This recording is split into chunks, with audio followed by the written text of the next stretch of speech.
Hello mga ka-pretty! Kasama natin ngayon ang nag-iisang Mika Salamanca ng San Miguel, Bulacan. Hi mga ka-pretty, magandang umaga. So ang gagawin nating interview ngayon ay no filter to. Pwede mo naman siyang hindi sagutin at pwede mo siyang sagutin. Ang real name po niya is Justin Capino Tagle, ang nag-iisang Mika Salamanca ng San Miguel, Bulacan. So mag-umpisa tayo sa mga baklang lagi kang nilalaro. Sama ba loob mo sa akin pag nilalaro kita or hindi naman? Para sa akin hindi naman kasi kung marunong, kung marunong ka naman makisama bilang isang bakla, Oo. kahit pagtripan ka ng pagtripan, iba kasi yung parang yung trip na parang below the belt o yung parang katuwaan lang. Oo. Ganun yung para sa akin. Hindi naman ako nasasaktan. 'Di ba, lagi kang nagba-volleyball, nakikita ka pa lang ng mga bakla, parang nilalaro ka na.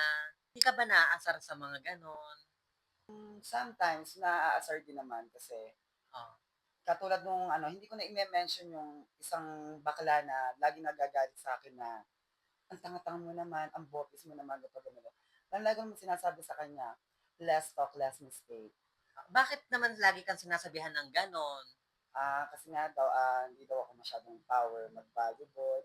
Lahat naman kako tayo, parang, tawag dito, Nag-uumpisa sa ano? nag-uumpisa tayo sa hindi naman masyadong gumaling, bago sa gumaling galing na ganyan. Oo. Eh, syempre, ano lang, process lang ng process para gumaling.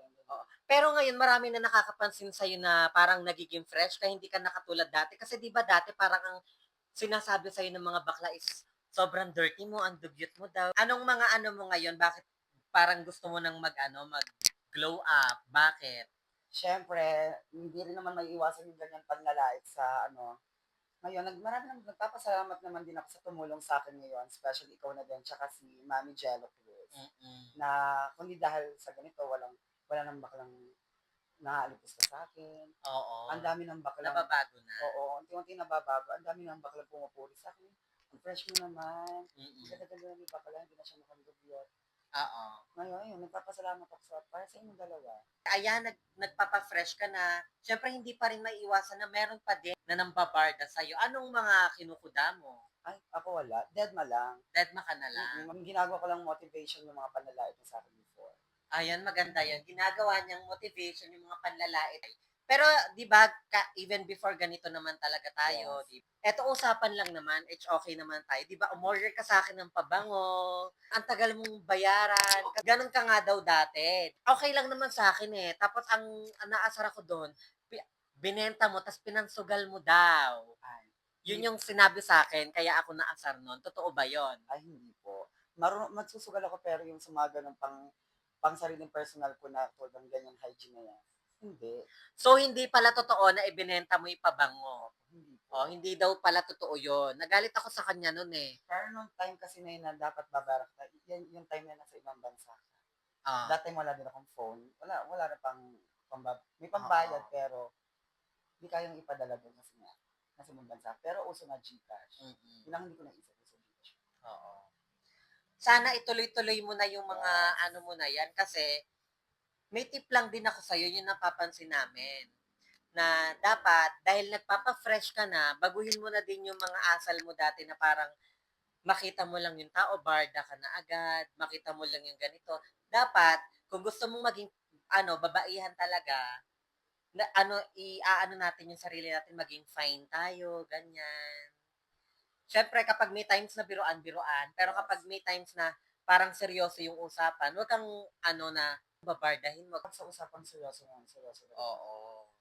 Sincere ba? Sincere sa mga Oo. sinasabi sa pag seryoso. Ano ba ang buhay mo dati, Tagle? Ako po isang baklang dating ano lang, nakapagtapos naman po ako ng senior high. Nakapagtapos naman po. Bago po ako maka-graduate, bata pa lang po ako is natuto na ako tumayo sa sarili kong mga paa. Na hindi na ako aasa sa magulang ko na humihingi ng pera, ganyan, nagtatrabaho ako ng pang sarili ko para may pangsustento ko sa pang-araw-araw ko. Kahit na may nagpapaaral sa akin na lola ko sa ibang bansa. Pinasok ko yung construction, magtutubig, yan, shoutout kay Erica de la Peña dyan. Yung mga Mga, trabahong lalaki, oo, no? yung hindi kayang gawin ng ibang bakla. Oo, ako na hindi ko ako kayang gawin yun. na nagagawa ko. Until now, kaya kong gawin yun kasi Oo. trabaho yun. Mm. Tsaka marangal yun. Eto usapan lang. Kasi ako, ganun din ako dati. Yung usapang mating na hindi na inaalis ng mga ibang bakla.